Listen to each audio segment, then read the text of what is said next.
మొదటి తిమోతికి రాసిన పత్రిక 6వ అధ్యాయము. పోయినసారి మనము మంచి పోరాటము అనే అంశం గురించి ధ్యానిస్తూ వచ్చినాం. మరొక శ్రేష్టమైన అంశం గురించి ఈరోజు మనము ధ్యానించుకుందాం. మొదటి తిమోతికి రాసిన పత్రిక 6వ అధ్యాయము 13, 14 వచనాలు అందరం కలిసి చదువుకుందాం. మొదటి తిమోతి 6వ అధ్యాయము 13, 14 వచనాలు అందరం కలిసి. సమస్తమునకు జీవాధారకుడైన దేవుని ఎదుటను పొంతి పీలాతునొద్ద ధైర్యముగా ఒప్పుకొనిన సాక్ష్యం ఇచ్చిన యేసుక్రీస్తు ఎదుటను మనకు యేసుక్రీస్తు ప్రత్యక్షమగు వరకు నీవు నిష్కలంకముగాను అనింద్యముగాను ఈ ఆజ్ఞను గైకొనవలనని నీకు ఆజ్ఞాపించుచున్నాను. రండి, ప్రభు సహాయ నిమిత్తమై మన ప్రభువైన యేసుక్రీస్తు వారి వైపు చూద్దాం. మా ప్రేమలిన తండ్రి, మహిమల రాజా, సాయంకాల సమయంలో మరొకసారి యవనస్తులతో కలిసి కొన్ని శ్రేష్టమైన లేఖన భాగాలు ధ్యానించుకున్నటకు మమ్మల్ని అందరినీ మీరు ఇక్కడ ఏర్పాటు చేసిన విధానంకే వందనాలు. నన్ను మమ్మల్ని దీవించి ఆశీర్వదించి ప్రభువా నీ వాక్యం యొక్క శ్రేష్టతలోకి, నీ వాక్యం యొక్క వెలుగులోకి, నీ వాక్యం యొక్క జ్ఞానంలోనికి మమ్మల్ని తీసుకుని రమ్మని కోరుకొనిచున్నాం. ఈ జూమ్ మీటింగ్ ద్వారా ప్రభువా ప్రేమిడలో ఎవరైతే మీటింగ్ లో ఉన్నారో వారందరినీ పేరు పేరున జ్ఞాపకం చేసుకోమని వేడుకొనిచున్నాం. ప్రత్యేకముగా యవనస్తులతో మాట్లాడండి, వారి హృదయములను దర్శించండి. వారి హృదయంలో ఉన్న ప్రభువా మీకు అయిష్టమైన, మీకు వ్యతిరేకమైన ఏ కార్యములు వారి హృదయములలో ఉన్నను, తలంపులు వారి హృదయంలో ఉన్నను, నీ వాక్యము చేత వారి హృదయములలో వెలుగు నింపండి. సైతాను తీసుకొని వచ్చే అపవిత్రతను, అపరిశుద్ధతను, చెడును, దుష్టత్వమును నీ వాక్యము చేత ఉదక స్థానము చేయించి వారి హృదయములను స్వచ్ఛమైనవిగా, నీతియుక్తముగా, నీకు ఇష్టమైన విధానములో ఈ యవన బిడ్డలను చేస్తురమ్మని కోరుకొనిచున్నాం. మరొకసారి నాకు కూడా ప్రేమిడలతో ఈరోజు కొంత సమయం గడిపే ధన్యత ఇచ్చినందుకు వందనాలు, స్తోత్రాలు తెలియజేసుకుంటూ యేసు పరిశుద్ధ నామంలో అడిగి వేడుకొనుచున్నాము తండ్రి, ఆమేన్. మొదటి తిమోతికి రాసిన పత్రిక 6వ అధ్యాయము 13, 14 వచనాలు మనము అందరము కలిసి చదువుకున్నాం. 14వ వచనము ప్రాముఖ్యంగా గమనిస్తూ వస్తే, మన ప్రభువైన యేసుక్రీస్తు ప్రత్యక్షమగు వరకు నీవు నిష్కలంకముగాను అనింద్యముగాను ఈ ఆజ్ఞను గైకొనవలనని నీకు ఆజ్ఞాపించుచున్నాను. చూడండి, ప్రభువైన యేసుక్రీస్తు వారు ప్రత్యక్షమగు వరకు అనగా ప్రభువైన యేసుక్రీస్తు వారు మరలా ప్రత్యక్షము కాబోచున్నారు. మొదటిగా ఒక గొర్రె పిల్లగా, లోక పాపమును మోసుకొని పోయే దేవుని గొర్రె పిల్లగా ప్రభువైన యేసుక్రీస్తు వారు ఈ లోకమునకు వచ్చినారు. అయితే ఇప్పుడు మనందరినీ తన యొక్క రాజ్యములోనికి తీసుకొని వెళ్ళుటకు, ఆయనతో ఆయన స్థలములో మనము కలిసి జీవించుటకు ప్రభువారు మరలా ప్రత్యక్షము కాబోచున్నారు. మరి ప్రత్యక్షము అగు వరకు మనము చేయవలసినది ఏమిటి అని అంటే, నిష్కలంకముగాను అనింద్యముగాను ఈ ఆజ్ఞను గైకొన వలెను. కాబట్టి ఇంగ్లీష్ లో ఉన్నది without spot and without blame. నిష్కలంకం, కలంకము లేని వారిగా, అంత మాత్రమే కాదు నింద లేని వారిగా మనము జీవించాలని దేవుని వాక్యము చెప్తున్నది. అయితే ఈ లోకంలో ఇది సాధ్యమేనా? చాలా మందికి, ప్రాముఖ్యంగా యవనస్తులకి వచ్చే ప్రధానమైన ప్రశ్న ఏమిటి అంటే, is it possible? Will it possible? ఈ లోకములో ఇలాంటి పరిస్థితుల్లో, ఇంత పాపముతో నిండుకున్న దినములలో నేను నిష్కలంకముగా, నిందలేని వాడిగా, అది ప్రభు సన్నిధిలో, కొన్ని మనుషుల ముందు నింద లేకుండా, మనుషుల ముందు ఆ యొక్క కల్మషం లేకుండా జీవించవలెను అని అంటే కొంత ప్రయత్నం చేసి మనము చేయగలము. కానీ దేవుని ఎదుట అనగా ప్రభువైన యేసుక్రీస్తు వారి ఎదుట నింద అనేది లేకుండా, కల్మషము అనేది లేకుండా జీవించి ఆయన ప్రత్యక్షతలో ఆయనను ఎదుర్కొనుటకు సిద్ధపడి ఉండుట అనేది సాధ్యమేనా? ఇది జరుగుతుందా? ఇది ఎవరి జీవితంలో జరగదు అని మనం అనుకుంటాం. ఇది నా జీవితంలో అయితే అసలు జరగనే జరగదు అని కొంతమంది యవనస్తులు అంటారు. ఇది ఎలా సాధ్యమవుతుంది బ్రదర్? ఎలా సాధ్యమవుతుంది సిస్టర్? మన దిన జీవితంలో how it is possible to live in this world without spot and without blame? ప్రియ సోదర సోదరి, ఇది సాధ్యమే. ఇది సాధ్యము కాని అంశము కాదు, సాధ్యము కాని పరిస్థితి కానే కాదు. మనము ప్రభు నిందలేని వారముగా, కల్మషము లేని వారుగా మనము జీవించగలము. అయితే ఎలా ఇది సాధ్యము అని అంటే ఒక 8 ప్రాముఖ్యమైన అంశముల ద్వారా ఇది సాధ్యం. అయితే ఈ 8 అంశములు మనము ఒక భాగముగా అనగా ఒకే వాక్యముగా చూడటం ద్వారా మనము పూర్తిగా అర్థం చేసుకోలేము. అర్థము చేసుకున్న గుర్తుపెట్టుకోలేము. గుర్తుపెట్టుకున్న ఆచరించడం కూడా ఇంకా కష్టతరము అవుతుంది. యేసు ప్రభువారు ప్రత్యక్షమైన దినమున నీ జీవితంలో కల్మషము లేకుండా, నింద లేకుండా నువ్వేం చేయాలి? ప్రభువారిని ఎదుర్కొనవలెను. ప్రభువారి చేత స్వాగతము పొందవలెను. ఆయన మహాదూతల సమూహముతో మధ్యాకాశములో ఆయన ఉండి నిన్ను పిలిచినప్పుడు నిందలేని వాడిగా, నిష్కలంకముగా నువ్వు దేవుణ్ణి ఎదుర్కొనుటకు వెళ్ళవలెను. అయితే మరి ఈ లోకంలో జీవించే దినాల్లో పాపపు మలినము, ఎన్నో కల్మషాలు, ఎన్నో నిందలు, అవమానాలు, ఎంతో చెడు దుష్టత్వము కొన్నిసార్లు మనను అంటుకుంటూ ఉంటుంది. వీటన్నిటిలో నుంచి మనము ఎలా బయట పడగలము అనే అంశం గురించి తెలుసుకోవాలి అంటే ఒక 8 ప్రాముఖ్యమైన అంశములు మన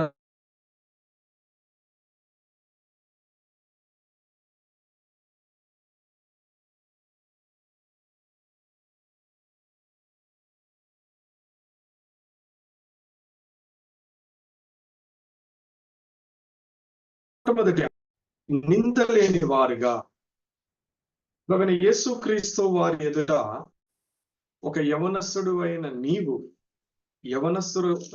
నీవు నింద లేకుండా జీవించాలి అంటే ఒక 8 ప్రాముఖ్యమైన ఆ యొక్క అలవాట్లు లేదా ప్రిన్సిపల్స్ అనుకోవచ్చు, లేదా ప్రాక్టీస్ అనుకోవచ్చు.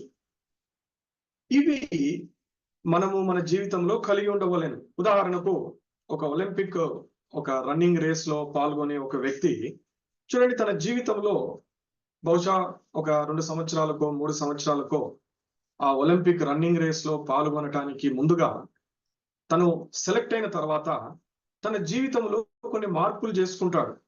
అనగా ఉదయం లేచే సమయం త్వరగా, చాలా ఎర్లీగా పొద్దున్నే లేచి తను ప్రాక్టీస్ మొదలు పెట్టడము.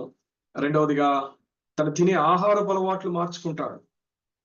తన యొక్క జీవిత శైలిలో ఎన్నో మార్పులు చేసుకొని తనను తాను సిద్ధపరచుకొనుట ద్వారా ఆ యొక్క ఒలింపిక్ రన్నింగ్ రేసులో తను చక్కగా పాల్గొని ఆ యొక్క రన్నింగ్ రేస్ లో తన మొదటి ప్రైజ్ ని పొందటానికి ప్రయత్నం చేస్తాడు, పొందుతాడు కూడా.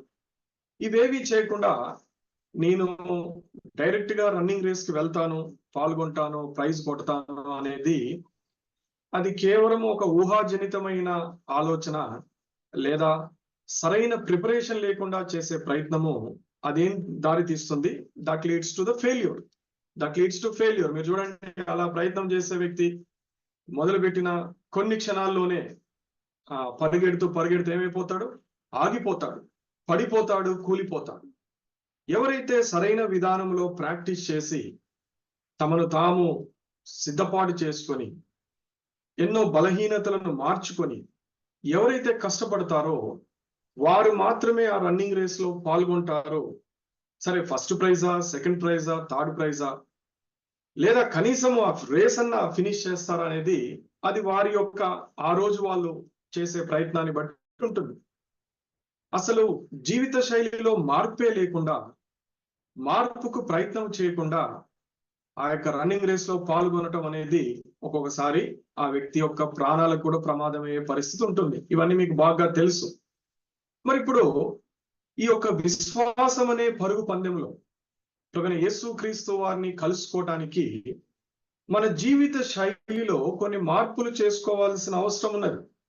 నాలాగా నేనే ఉంటాను, నాలాగా నేను ఆలోచిస్తాను, నాకు ఇష్టమైనట్టుగా నేను జీవిస్తూ చివరికి ప్రభువుని చేరతాను అనేది ఇందాక నేను మీకు చెప్పిన ఆ వ్యక్తి ఎవరైతే సరైన ప్రిపరేషన్ లేకుండా, తన జీవితంలో మార్పులు చేసుకోనకుండా, తన నిద్రపోయే విధానంలో కానీ, ఆహారపు అలవాట్లలో కానీ, ప్రాక్టీస్ చేసే సమయంలో కానీ, ఇలా అనేకమైన అంశములలో క్షుణ్ణముగా తనను తాను అర్థం చేసుకొని, తనను తాను బలపరుచుకోకుండా, ప్రాక్టీస్ చేయకుండా ఆ యొక్క రన్నింగ్ రేస్ లో పాల్గొనే ఈ వ్యక్తికి అనగా ఈ ఆత్మీయ పరుగు పందెంలో, ఈ విశ్వాస పరుగు పందెంలో తన జీవితాన్ని తాను మార్చుకోనకుండా, దేవుని యొక్క వాక్యానికి అనుగుణంగా తనను తాను మార్పు చేసుకోనకుండా పరిగెత్తాలి అనుకుంటే, యేసు ప్రభుని కలుసుకోవాలి అంటే అది కూడా ఊహాజనితమైన పరిస్థితి అవుతుంది. కాబట్టి 8 ప్రాముఖ్యమైన అంశములలో మొదటి అంశం మాత్రమే ఈరోజు మీ ముందుకు తీసుకొని వస్తాం. దయచేసి ప్రార్థించండి. ముందు దినాల్లో అవకాశం దొరికేటట్టుగా మీ కొరకు ఎంతో సమయం వెచ్చించి, ఎంతో ఎన్నో ఉద్యోగ బాధ్యతల్లో కానీ, పరిచర్య బాధ్యతల్లో వీటన్నిటిలో ఉండి కూడా మీ కొరకు కొంత సమయము దేవుడు అనుగ్రహించుచుండగా మనందరము కూడా వాక్యమునకు ఎంతో బద్ధులమై, ఎంతో ఇష్టంగా, జాగ్రత్తగా మన యొక్క దృష్టి, మన ఆలోచన, మన మనస్సు ఇవన్నీ వాక్యం మీద మనము కేంద్రీకృతము చేయవలెను. లేకపోతే ప్రియ సోదరా, ఈ వాక్యము నిష్ఫలమవుతుంది, నీ జీవితంలో పని చేయకుండా అవుతుంది. లేదా సైతాను వచ్చి నీ యొక్క హృదయంలో నుంచి వాక్యాన్ని ఎత్తుకొని పోతాడు. కాబట్టి జాగ్రత్తగా ఉండాలి. రండి, మొట్టమొదటి ప్రాముఖ్యమైన అంశము commitment to the word of God. కాబట్టి దేవుడి రాకడ సమయం వరకు మనలో కల్మషము లేకుండా, కలంకము లేకుండా, నింద లేకుండా మనము ప్రభువారి సన్నిధిలో కనపడవలెను అనంటే వాక్యము విషయములో నీ కమిట్మెంట్ అనేది చాలా ప్రాముఖ్యమైనది. చూడండి, రక్షణ పొందిన ఆరంభ దినాల్లో మనము వాక్యం విషయంలో ఎన్నో కమిట్మెంట్లు చేసుకుంటాం. మీరైనా, మేమైనా, ఎవరైనా సరే ఎన్నో కమిట్మెంట్లు చేసుకుంటాం. నేను బైబిల్ని 1 సంవత్సరంలో చదివేయాలి, లేదా ఇన్నిసార్లు బైబిల్ చదవాలి, ఇలా చదవాలి, ఇలా నేను మెడిటేట్ చేయాలి అని ఎన్నో కమిట్మెంట్లు చేసుకుంటాం దేవుని వాక్యము విషయమై. రాను రాను రాను ఆ కమిట్మెంట్ ఏమవుతుంది అనంటే అది బలహీనమైపోతుంది. కొన్నిసార్లు మనము చేసుకున్న కమిట్మెంటే మనం మర్చిపోతాం. ఏ కమిట్మెంట్ అయితే దేవుని సన్నిధిలో చేసుకున్నామో, ఎలా కమిట్ అయ్యామో, ఆ కమిట్మెంట్ ఏమైపోయింది రానున్న దినాల్లో, అనగా కొన్ని నెలలు, సంవత్సరాల తర్వాత మనం మర్చిపోతాం ఆ కమిట్మెంట్. కాబట్టి దేవుని వాక్య విషయములో నీ కమిట్మెంట్ ఏమిటి అనేదే ప్రశ్న. చూడండి, ఈరోజు మీ సంఘములో ఎంతమంది యవనస్తులు ఉన్నారు? ఈరోజు యవనస్తుల కూడికకు ఎంతమంది వస్తున్నారు? చూసారా? This is one simple difference. How many people are really committed on to the word of God. చాలా దగ్గర, ఇది ఇక్కడనే కాదు, చాలా సంఘములలో, చాలా ప్రదేశాలలో చూడండి, దేవుని వాక్యము ప్రజల దగ్గరికి వస్తున్నప్పుడు, మనుషుల దగ్గరికి వెళుతున్నప్పుడు, ఈరోజు దేవుని వాక్యాన్ని పట్టించుకోలేని పరిస్థితిలో ఈరోజు ప్రజలు, మనుషులు, దేవుని బిడ్డలు ఉంటున్నారు. దానికి ఎన్నో కారణాలు ఉన్నాయి, ఎన్నో కారణాలు చెప్పుకుంటూ వస్తారు. But today God is asking you, దేవుడు నిన్ను వేస్తున్న ప్రశ్న ఏమిటి అని అంటే, how much you are committed on to word of God. ఎంతవరకు నువ్వు దేవుని వాక్యమునకు ఆ యొక్క కమిట్, ఒక నిబద్ధత కలిగి ఉన్నావు. దేవుడు అందరితో మాట్లాడాడు. ప్రియ సహోదర సహోదరి, చాలా మంది అనుకుంటారు దేవుడు ఎప్పుడైనా మాట్లాడతాడు, ఎలా అయినా మాట్లాడతాడు, నాకు ఎప్పుడు కావాలంటే అప్పుడు దేవుడు మాట్లాడతాడని మనిషి అపోహలు చెందుతూ ఉంటాడు. మనం కూడా చాలాసార్లు అపోహ చెందుతూ ఉంటాం. దేవుడు ఎప్పుడైనా మాట్లాడతాడు, ఎలాగైనా మాట్లాడతాడు, నేను ఎప్పుడు బైబిల్ తెరిచినప్పుడు దేవుడు నాతో మాట్లాడతాడు. దేవుడు అలా ఎవరితోటి మాట్లాడలేదు. దేవుడు మాట్లాడటానికి ఒక నిర్దిష్టమైన సమయం ఉన్నది. ఒక నిర్దిష్టమైన పరిస్థితులు నువ్వు కల్పించుకొని దేవుని నీ జీవితంలో ఆహ్వానించవలసిన పరిస్థితులు ఉన్నవి. అప్పుడే దేవుడు నీతో మాట్లాడతాడు. Is not like a human being to talk every one when ever you want. చూడండి, మీ ఫ్రెండ్స్ నీతో మాట్లాడరు. బహుశా నువ్వు మీ ఫ్రెండ్ చదువుకునే టైంకి నువ్వు ఫోన్ చేసినావు అనుకో, మీ స్నేహితుడు ఏమని జవాబు చెప్తాడు? అరే నేను బిజీగా ఉన్నాను, ఇప్పుడు నేను ట్యూషన్లో ఉన్నాను, చదువుకుంటున్నాను, లేదంటే ఫలానా ఎగ్జామ్కి ప్రిపేర్ అవుతున్నాను, నేనే తర్వాత నీకు ఫోన్ చేసి మాట్లాడతాను, ఇప్పుడు నీతో మాట్లాడటం కుదరదు అని మీ ఫ్రెండ్ చెప్పి ఫోన్ పెట్టేస్తాడు. ఎప్పుడైనా మీ స్నేహితుడు బిజీగా ఉన్నప్పుడు మీరు వెళ్ళినారనుకోండి, అప్పుడు మీ స్నేహితుడు ఏమని చెప్తాడు? తర్వాత మాట్లాడదాం అంటాడు.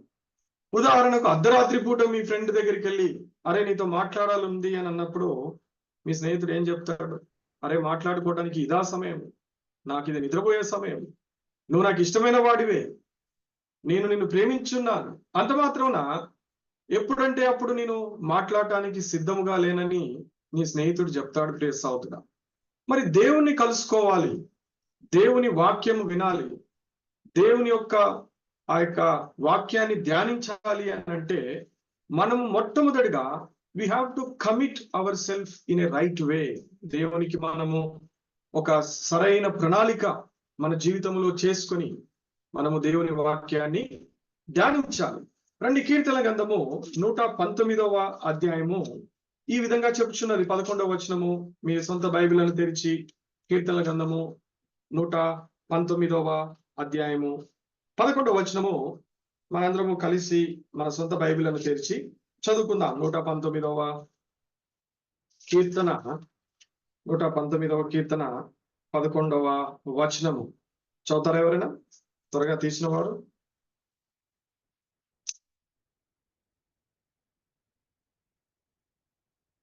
నూట 19వ కీర్తన 11వ వచనము దయచేసి అందరూ గమనించండి. నీ ఎదుట నేను పాపము చేయకుండానట్లు నా హృదయములో నీ వాక్యమును ఉంచుకొని ఉన్నాను. చూసినారా? పాపం ఏం చేస్తుంది? మనలను కలంకము చేస్తుంది, నిందపడేటట్టుగా చేస్తుంది. ఇది మనుషుల ముందు కొన్నిసార్లు మన పాపం తెలవకపోవచ్చు మనుషులకు, కానీ మన పాపములన్నీ దేవునికి తెలియను. కాబట్టి దేవుని సన్నిధిలో మనము నిందపడే వారముగా, కలంకమైపోయే వారముగా ఉంటాం. అందుకనే దేవుని వాక్యము ఎంత ప్రాముఖ్యమైనది మన జీవితంలో అంటే, నా హృదయములో నీ వాక్యమును ఉంచుకొని ఉన్నాను. When you keep the word in your heart, English లో ఉంటది I have hidden your words in my heart అని ఉంటది. అంటే దాచుకున్నాను అని ఉంటది. ఇక్కడేమో తెలుగులో ఉంచుకొని ఉన్నాను అని తెలుగులో ఉన్నది. ఇంగ్లీష్ లో అర్థం ఏమొస్తున్నది అని అంటే దాచుకున్నాను నేను. I have hidden your word in my heart. దాచుకున్నాను నేను. ఎందుకు దాచుకున్నాను? ఎందుకు నా హృదయములో నీ వాక్యాన్ని భద్రపరుచుకున్నాను అని అంటే, దట్ వర్డ్ హెల్ప్ యూ. ఆ దేవుని వాక్యము నిన్ను పాపము చేయకుండా కాపాడుతుంది. ఈరోజు యవనస్తులు చాలా సులువుగా చెప్పే మాట, అన్నా పాపము చేయలేకుండా ఉండలేకపోతున్నాను, ఈ పలానా బలహీనత నా జీవితంలో ఉన్నది, ఈ బలహీనతను నేను అధిగమించలేకపోతున్నాను, ఈ యొక్క బలహీనత నన్ను పదే పదే కుంగదీస్తున్నది, ఏం చేయాలో అర్థం కావట్లేదన్నా అని చాలా మంది యవనస్తులు చెప్తూ ఉంటారు. దీనికి కారణం ఏంటో తెలుసా ప్రియ సహోదర సహోదరి? నువ్వు దేవుని వాక్యాన్ని చదువుతున్నావు, కానీ దేవుని వాక్యాన్ని నీ హృదయంలో నువ్వు భద్రపరచుకోవట్లేదు. ఈరోజు కూడా చాలా మంది వాక్యం వింటారు, అయితే ఒక గంట తర్వాతనో లేదా రేపో ఒక ప్రశ్న వేసినాం అనుకో, ఎంతమందికి ఈరోజు చెప్పిన వాక్యం గుర్తుంటుంది అని అంటే, అది ప్రభువుకి తెలవాలి, మీకే తెలవాలి. విన్న సమయం చాలా బాగా వింటాం, అయితే ఒక గంట తర్వాత వాక్యాన్ని మర్చిపోతా, ఒక రోజు తర్వాత, ఒక వారము తర్వాత వాక్యాన్ని సంపూర్ణముగా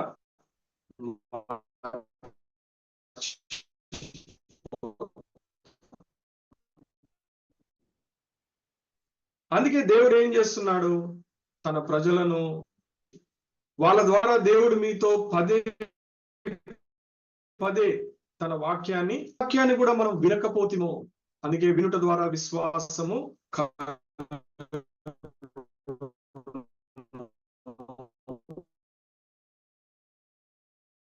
లో భద్రపరచుకోవాలి.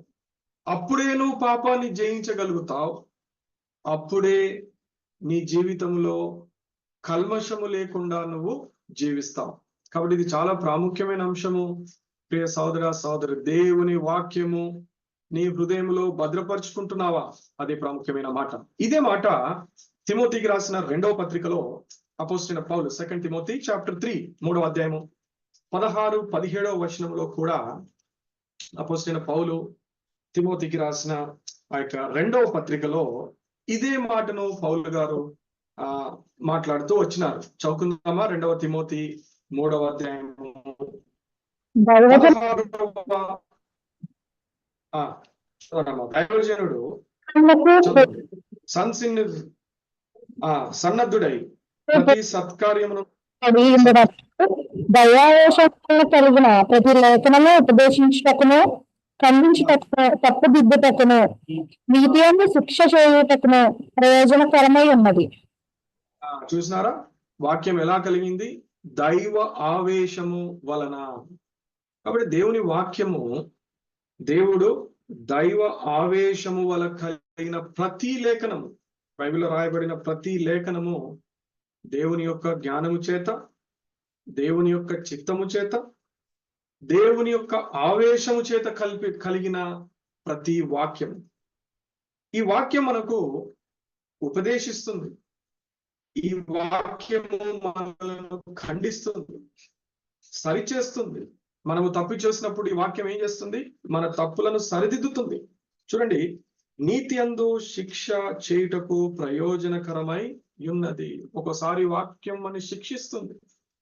ఎందుకు ఇవన్నీ అనంటే, దేవుని ముందు మనలను కల్మషం లేని వారిగా, నీతిమంతులుగా, దేవునికి ఇష్టమైన వారిగా ఆయన ప్రత్యక్షమైన దినమున మనం ఆయన సన్నిధిలో ప్రవేశించుటకు, ఆయనను కలుసుకొనుటకు దేవుని వాక్యము అనే ఆత్మ ఖడ్గము నీకు ఎంతో ఎంతో సహాయం చేస్తుంది. అందుకే చూడండి, దేవుని వాక్యము ప్రతి లేఖనము ఈ జీవ గ్రంథములో ఉన్న ప్రతి లేఖనం, ఆల్ స్క్రిప్చర్స్, ప్రతి మాట, ప్రతి పదము ఎంతో జాగ్రత్తగా చదవాలి. ఒకసారి బైబిల్ చదవమంటే కొంతమంది నిద్రపోయిన కళ్ళతో, మత్తు కళ్ళతో చదువుతారు.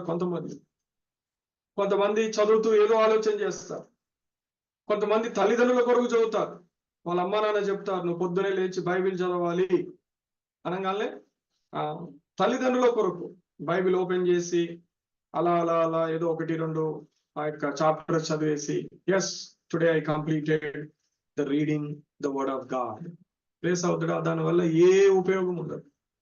Come to the presence of the Lord. దేవుని ఆ యొక్క సన్నిధికి ఇష్టముతో దేవుడు రావాలి. ప్రభు యొక్క వాక్యాన్ని ప్రేమించాలి.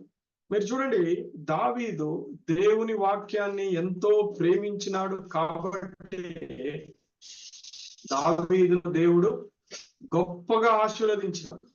ఈ కీర్తన 119వ అధ్యాయము ప్రతి వచనము దావీదు భక్తుడు దేవుని వాక్యము యొక్క శ్రేష్టతను వివరిస్తూ వస్తుంది.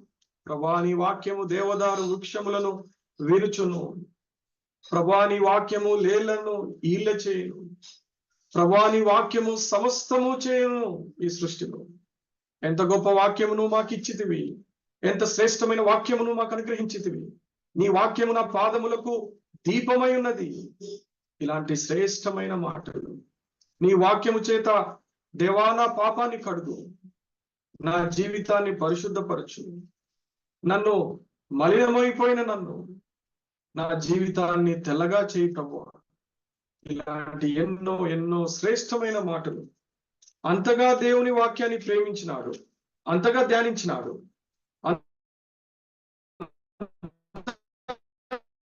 అంతగా ఇష్టపడినాడు. కాబట్టి దేవుడు ప్రాంతము అనే ప్రాంతంలో ఒక పేద కుటుంబంలో జన్మించిన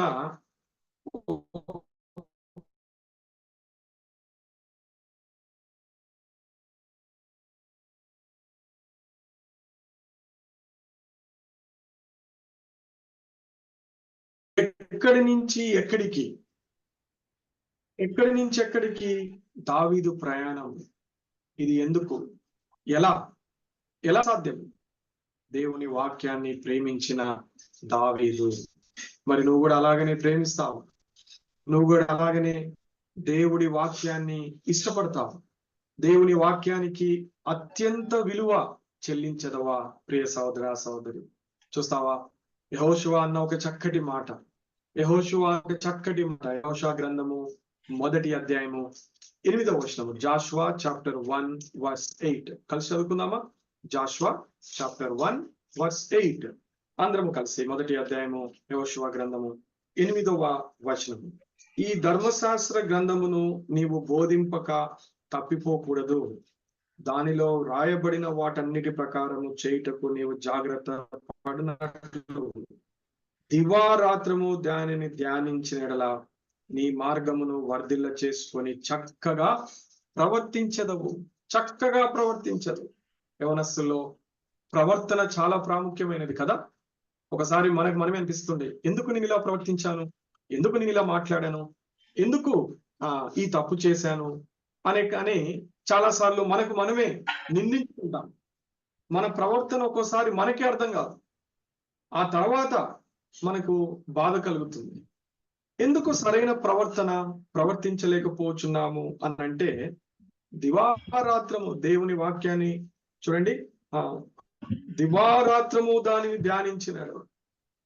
దినము రాత్రి సమయం దొరికినప్పుడల్లా ఆయన వాక్యాన్ని ధ్యానించుటలో, బోధించుటలో, ఆచరించుటలో తప్పిపోకూడదు. అప్పుడు చక్కగా ప్రవర్తిస్తావు ప్రియ సోదరా. దేవుని వాక్యాన్ని మర్చిపోకు. ఇంకొక మాట చదువుదావా? ఇంకో మాట, ద్వితీయోపదేశ కాండము 6వ అధ్యాయం, ద్వితీయోపదేశ కాండము 6వ అధ్యాయము 6 నుంచి 7 వచనాలు అందరం కలిసి చదువుకుందామా? ద్వితీయోపదేశ కాండము 6వ అధ్యాయము చదవండి బ్రదర్, అంత త్వరగా తీసి చదవండి. 6వ అధ్యాయము. ఆపించి మాటలు మీ హృదయంలో ఉండవలను, నీవు నీ కుమారులకు వాటిని అభ్యసింపజేసి నీ ఇంట కూర్చున్నప్పుడును, ప్రయాణం నడిచినప్పుడును, పండుకున్నప్పుడును, లేచినప్పుడును వాటిని గురించి మాట్లాడవలను, సూచనగా వాటిని నీ చేతికి కట్టుకొనవలను. 6వ అధ్యాయము 6వ వచనము చూడండి, నేను కూడా చదువుతున్నాను మరొకసారి. నేను నీకు ఆజ్ఞాపించు ఈ మాటలను నీ హృదయంలో ఉండవలెను. ఎక్కడ ఉండాలి మాటలు? హృదయంలో ఉండాలి. మొబైల్ ఫోన్లో కాదు, కంప్యూటర్లలో కాదు. ఎక్కడ ఉండాలి మాటలు? దేవుని మాటలు హృదయములో ఉండవలెను.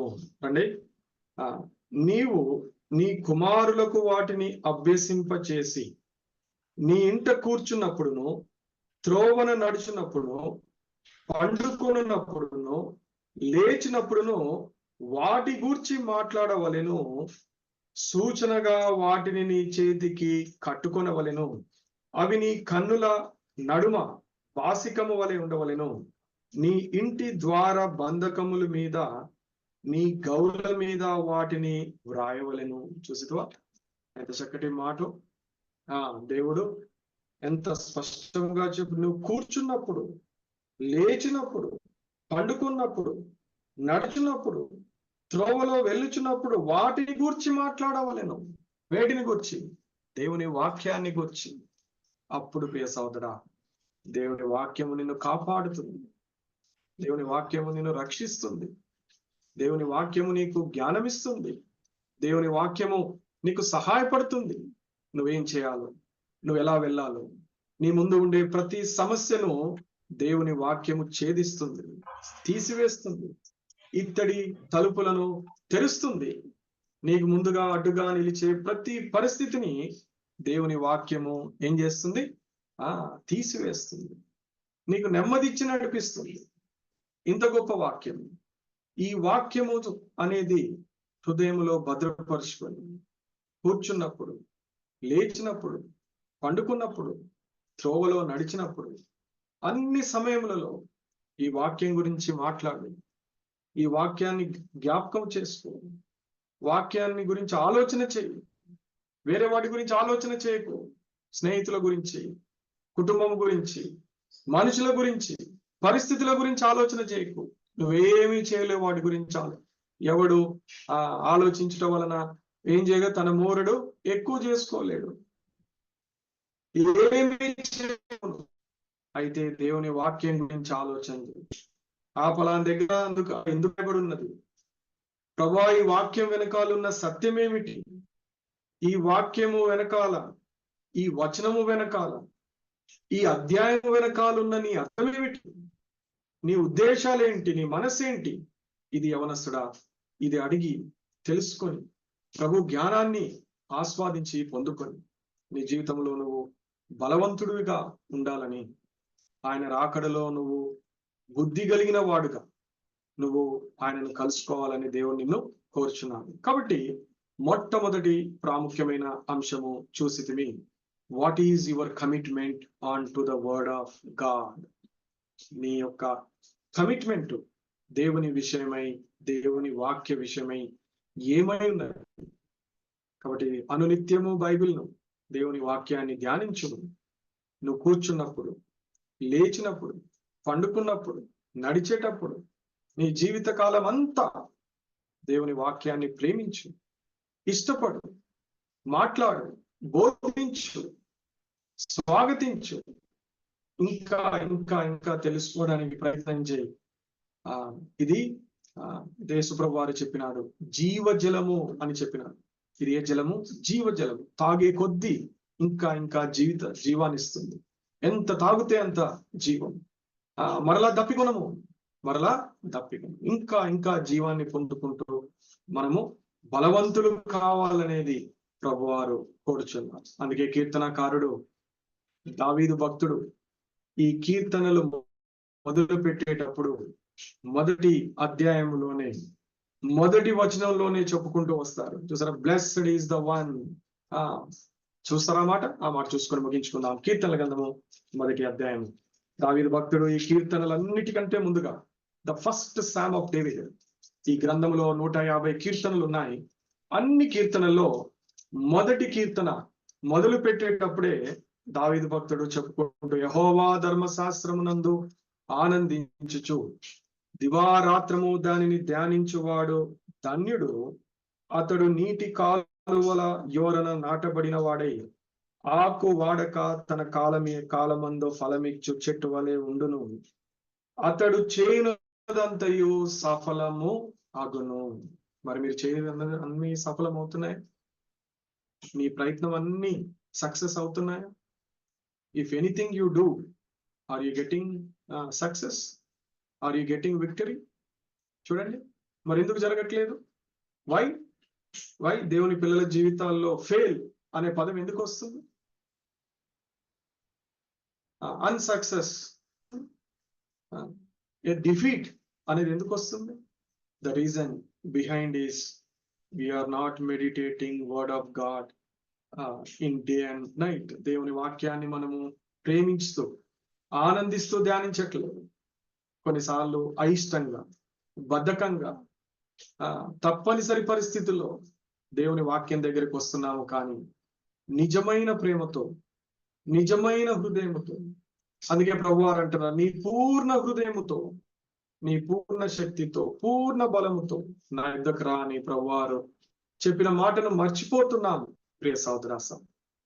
కాబట్టి మొట్టమొదటిగా చూసితిమి, యేసు ప్రభుని కలుసుకోవాలి అంటే, ఆయన ప్రత్యక్షతలో నువ్వు అడుగు పెట్టాలి అంటే, ఆయన రాజ్యంలోకి ప్రవేశం పొందాలి అంటే, కల్మషము లేని వాడిగా, నిందలేని వాడిగా నువ్వు ఉండాలంటే, commit your self on to the word of God. ఈ రోజు నుంచి బహుశా ఒకప్పుడు చేసుకున్నావేమో, ఇప్పుడు మర్చిపోయావు. ఒకప్పుడు బలంగా ఉన్నావేమో, ఈరోజు దేవుని వాక్య విషయంలో బలహీనమైపోయినావేమో. ఒకప్పుడు బాగా ధ్యానించేవాడివేమో, ఇప్పుడు బహుశా కేవలం చదువుతున్నావో, లేదా అది కూడా చదవటం కూడా మర్చిపోయావు. ఒకప్పుడు దేవుని వాక్యాన్ని ఎప్పుడు దగ్గరగా ఉంచుకునేవాడివేమో, బహుశా ఇప్పుడు దేవుని వాక్యము నీ షెల్ఫ్లకు, బుక్ షెల్ఫ్కో, అల్మరాకో పరిమితం అయిపోయిందేమో. ఒకప్పుడు బైబిల్ ఎప్పుడు నీ దగ్గర ఉంచుకునేవాడివేమో, ఇప్పుడు బైబిల్కి నీకు ఎంతో దూరం వచ్చేసిందేమో. బైబిల్ ఎక్కడుందో నీకు తెలియని పరిస్థితి ఉందేమో. బైబిల్లో ఏ అధ్యాయం చదువుతున్నావో కూడా తెలియని పరిస్థితిలో ఉన్నావేమో. ఏం చదివావో బహుశా గుర్తు పెట్టుకోలేని పరిస్థితుల్లో ఉన్నావేమో. ఇవన్నీ ఎందుకు చెప్పుచున్నాము అని అంటే, దేవుని వాక్యము ఎప్పుడైతే నీలో ఉండదో, నువ్వు భద్రపరుచుకోవు, దాచుకోవు, అప్పుడు పాపము నీలో ప్రవేశిస్తుంది. The door open to the sin ఎప్పుడో తెలుసా? నీ హృదయంలో పాపము ప్రవేశించడానికి దానికి కారణం ఏంటో తెలుసా?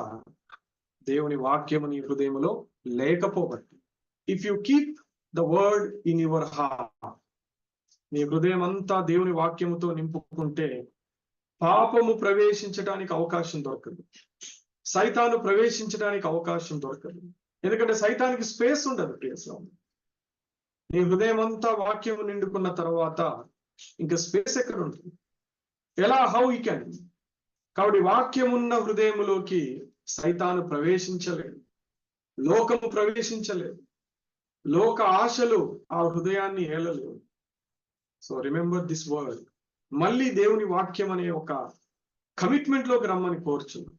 ఇప్పుడే, ఈ క్షణమే, ప్రభువా మర్చిపోతుంది, తప్పు చేసి తిని, బలహీనపడి తిని, నీ వాక్యాన్ని అశ్రద్ధ చేసి తిని, నిర్లక్ష్యించి తిని, ఎన్నో దినాలు దేవుని వాక్యాన్ని చదవకుండా గడిపి తిని, ఎన్నో దినాలు దేవుని వాక్యాన్ని ధ్యానించకుండా నిర్లక్ష్యం చేసి తిని, ఈ లోకమనే ఈ యొక్క చీకటిలో కూరుకుపోయి దేవుని వాక్యం అనే వెలుగును నిర్లక్ష్యపరిచితినని ఒప్పుకొని నస్తుడా మోకరించి దేవుని ఎడల చేసిన తప్పుని క్షమాపణ వేడుకొని మంచి నిర్ణయంతో, ప్రభువా ఇంకెప్పుడు కూడా నీ వాక్యాన్ని నేను నిర్లక్ష్యము చేయనని, నీ వాక్యాన్ని ధ్యానించకుండా నేను నా దినాన్ని ముగించనని దేవుని దగ్గర మరలా నీ కమిట్మెంట్ను దాన్ని రెన్యూ చేసుకొని, రివైజ్ చేసుకొని, ఈ రోజు నుంచి దావీదు భక్తుడు వలె